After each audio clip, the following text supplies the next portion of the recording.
Today I'm going to be teaching about Ecclesiastes. I'm just going to let the word of God speak for itself today. So, Ecclesiastes chapter 1 for the next 18 minutes, okay? Ecclesiastes chapter 1. Everything is meaningless. The words of the teacher, son of David, king in Jerusalem. So, Ecclesiastes was written by Solomon, who was the son of David, or at least one of the sons of David.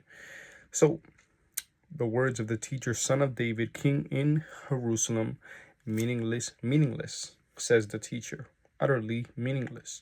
Everything is meaningless. What do people gain from all their labors at which they toil under the sun? Generations come and generations go, but the earth remains forever. The sun rises and the sun sets and hurries back to where it rises. The wind blows to the south and turns to the north. Round and round it goes, ever returning on its course. All streams flow into the sea, yet the sea is never full. To the place the streams come from, there they return again. All things are wearisome, more than one can say. The eye never has enough of seeing, nor the ear its fill of hearing. What has been will be again. What has been done will be done again. There is nothing under the sun. Is there anything of which one can say, look, this is something new? It was here already long ago. It was here before our time. No one remembers the former generations, and even those yet to come will not be remembered by those who follow them. Wisdom is meaningless. I, the teacher, was king over Israel in Jerusalem. I applied my mind to study and to explore by wisdom all that is done under the heavens. What a heavy burden God has laid on mankind. I have seen all the things that are done under the sun. All of them are meaningless, a chasing after the wind. What is crooked cannot be straightened. What is lacking cannot be counted. I said to myself, look, I have increased in wisdom more than anyone who has ruled over Jerusalem before me. I have experienced much of wisdom and knowledge. Then I applied myself to the understanding of wisdom and also of madness and folly, but I learned that this too is a chasing after the wind. For with much wisdom comes much sorrow. The more knowledge, the more grief. Wow. The more knowledge, the more grief. Pleasures are meaningless. I said to myself, come now, I will test you with pleasure to find out what is good. But that also proved to be meaningless. Laughter, I said, is madness. And what does pleasure accomplish? I tried cheering myself with wine and embracing fully, my mind still guiding me with wisdom. I wanted to see what was good for people to do under the heavens, heavens during the few days of their lives. I undertook great projects. I built houses for myself and planted vineyards. I made gardens and parks and planted all kinds of fruit trees in them. I made reservoirs to water groves of flourishing trees. I brought male and female slaves and had other slaves who were born in my house. I also owned more herds and flocks than anyone in Jerusalem before me. I amassed silver and gold for myself and the treasure of kings and provinces. I acquired male and female singers and a harem as well, the delights of a man's heart. I became greater by far than anyone in Jerusalem before me, and all this by wisdom. My wisdom stayed with me. I denied myself nothing my eyes desired. I refused my heart no pleasure. My heart took delight in all my labor, and this was the reward for all my toil. Yet when I surveyed all that my hands have done and what I had toiled to achieve, everything was meaningless, chasing after the wind. Nothing was gained under the sun. Wisdom and folly are meaningless. Then I turned my thoughts to consider wisdom and also madness and folly. What more can the king's successor do than what has already been done? I saw that wisdom is better than folly, just as light is better than darkness. The wise have eyes in their heads, while the fool walks in the darkness. But I came to realize that the same fate overtakes them both. Then I said to myself, the fate of the fool will overtake me also. What then do I gain by being wise? I said to myself, this too is meaningless, for the wise, like the fool, will not be long remembered. The days have already come when both have been forgotten. Like the fool, the wise too must die. Toil is meaningless. So I hated life because the work that is done under the sun was grievous to me. All of it is meaningless, a chasing after the wind. I hated all the things I had toiled for under the sun, because I must leave them to the one who comes after me. And who knows whether that person will be wise or foolish? Yet they will have control over all the fruit of my toil, into which I have poured my effort and skill under the sun. This too is meaningless. So my heart began to despair over all my toilsome labor under the sun. For a person may labor with wisdom, knowledge, and skill, and then they must leave all they own to another who has not toiled for it. This too is meaningless and a great misfortune. What do people get for all the toil and anxious striving with which they labor under the sun? All their days their work is grief and pain. Even at night their minds do not rest. This too is meaningless. A person can do nothing better than to eat and drink and find satisfaction in their own toil. This too, I see, is from the hand of God. For without him, who can eat or find enjoyment? To the person who pleases him, God gives wisdom, knowledge, and happiness. But to the sinner, he gives the task of gathering and storing up wealth to hand it over to the one who pleases God. This too is meaningless, a chasing after the wind. Ecclesiastes chapter 3, a time for everything. There is a time for everything, and a season for every activity under the heavens. A time to be born, a time to die, a time to plant, a time to uproot, a time to kill, a time to heal, a time to tear down, a time to build, a time to weaken, a time to laugh, a time to mourn, a time to dance, a time to scatter stones, and a time to gather them, a time to embrace, and a time to refrain from embracing, a time to search, and a time to give up, a time to keep, and a time to throw away, a time to tear, and a time to mend, a time to be silent, and a time to speak, a time to love, and a time to hate, a time for war, and a time for peace. What do workers gain from their toil? I have seen the burden God has laid on the human race. He has made everything beautiful in its time. He has also set eternity in the human heart. Yet no one can fathom what God has done from beginning to end. I know that there is nothing better for people than to be happy and to do good while they live, that each of them may eat and drink and find satisfaction in all their toil. This is the gift of God. I know that everything God does will endure forever. Nothing can be added to it, and nothing can be taken from it. God does it so that people will fear him. Whatever is has already been, and what will be has been before. And God will call the past to account. And I saw something else under the sun. In the place of judgment, wickedness was there. In the place of justice, wickedness was there.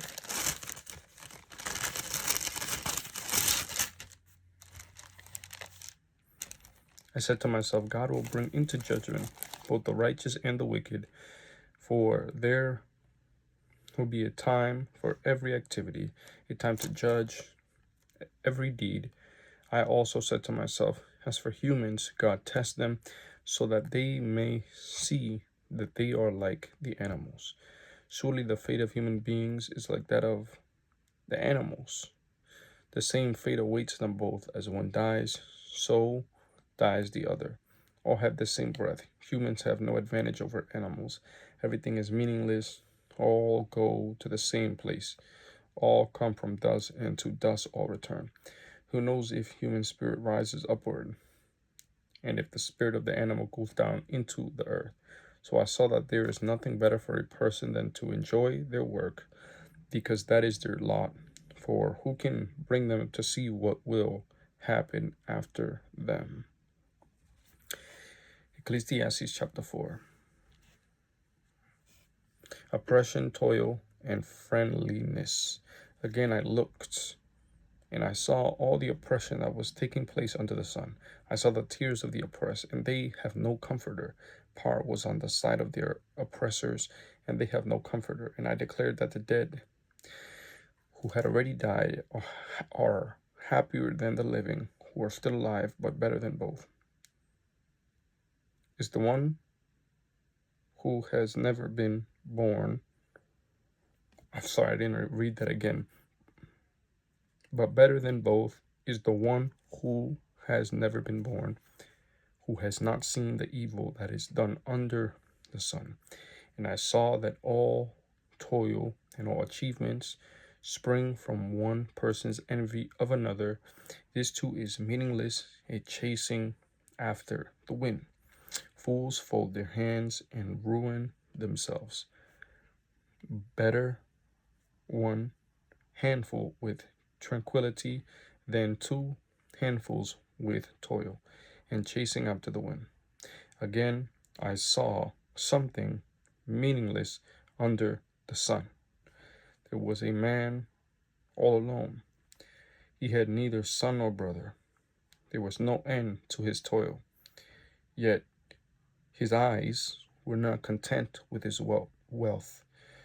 For whom am I toiling? He asked. And why am I depriving myself of enjoyment? This too is meaningless, a miserable business. Two are better than one because they have a good return for their labor. If either of them falls down, one can help the other up, but pity anyone who falls and has no one to help them up. Also, if two lie down together, they will keep warm, but how can one keep warm alone? Though one may be overpowered, two can defend themselves. A cord of 3 strands is not quickly broken.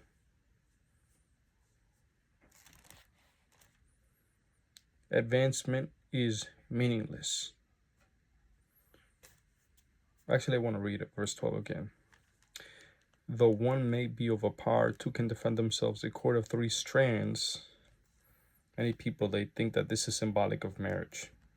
So, advancement is meaningless. Better a poor but wise youth than an old but foolish king who no longer knows how to heed a warning. The youth may have come from prison to the kingship, or he may have been born in poverty within his kingdom. I saw that all who lived and walked under the sun followed the youth, the king's successor. There was no end to all the people who were before them. But those who came later were not pleased with the successor. This too is meaningless, a chasing after the wind. Ecclesiastes chapter 5. Fulfill your vow to God. Guard your steps when you go to the house of God. Go near to listen rather than to offer the sacrifices of fools who do not know that they do wrong. Do not be quick with your mouth. Do not be hasty in your heart to utter anything before God. God is in heaven and you are on earth. So let your words be few. A dream comes when there are many cares, and many words mark the speech of a fool. When you make a vow to God, do not delay to fulfill it. He has no pleasure in fools. Fulfill your vow. It is better not to make a vow than to make one and not fulfill it. Do not let your mouth lead you into sin, and do not protest the temple messenger. My vow was a mistake. Why should God be angry at what you say and destroy the work of your hands? Much dreaming and many words are meaningless. Therefore, fear God. Riches are meaningless. If you see the poor oppressed in a district and justice and rights denied. Do not be surprised at such things, for one official is eyed by a higher one, and over them both are others higher still. The increase from the land is taken by all. The king himself profits from the fields. Whoever loves money never has enough. Whoever loves wealth is never satisfied with their income. This too is meaningless. As goods increase, so do those who consume them. And what benefit are they to the owners except to feast their eyes on them? The sleep of a laborer is sweet, whether they eat little or much. But as for the rich, their abundance permits them no sleep. I have seen a grievous evil under the sun: wealth hoarded to the harm of its owners, or wealth lost through some misfortune, so that when they have children, there is nothing left for them to inherit. Everyone comes naked from their mother's womb, and as everyone comes, so they depart. They take nothing from their toil that they can carry in their hands. This too is a grievous evil. As everyone comes, so they depart. And what do they gain, since they toil for the wind? All their days they eat in darkness, with great frustration, affliction, and anger. This is what I have observed to be good, that it is appropriate for a person to eat, to drink, and to find satisfaction in their toilsome labor under the sun during the few days of life God has given them, for this is their lot. Moreover, when God gives someone wealth and possessions and the ability to enjoy them, to accept their lot and be happy in their toil, this is a gift of God. They seldom reflect on the days of their life, because God keeps them occupied with gladness of heart. I have seen another evil under the sun, and it weighs heavily on mankind. God gives some people wealth, possessions, and honor, so that they lack nothing their hearts desire. But God does not grant them the ability to enjoy them, and strangers enjoy them instead. This is meaningless, a grievous evil. A man may have 100 children and live many years, yet no matter how long he lives, if he cannot enjoy his prosperity and does not receive proper burial, I say that a stillborn child is better off than he. It comes without meaning. It departs in darkness, and in darkness its name is shrouded. Though it never saw the sun or knew anything, it has more rest than does that man. Even if he lives 1,000 years twice over, but fails to enjoy his prosperity, do not all go to the same place. Everyone's toil is for their mouth, yet their appetite is never satisfied. What advantage have the wise over fools? What do the poor gain by knowing how to conduct themselves before others? Better what the eye sees than the roving of the appetite. This too is meaningless, a chasing after the wind. Whatever exists has already been named, and what humanity has been known. No one can contend with someone who is stronger. The more the words, the less the meaning, and how does that profit anyone? For who knows what is good for a person in life during the few and meaningless days they pass through like a shadow? Who can tell them what will happen under the sun after they are gone? I'm going to stop there. God bless you guys.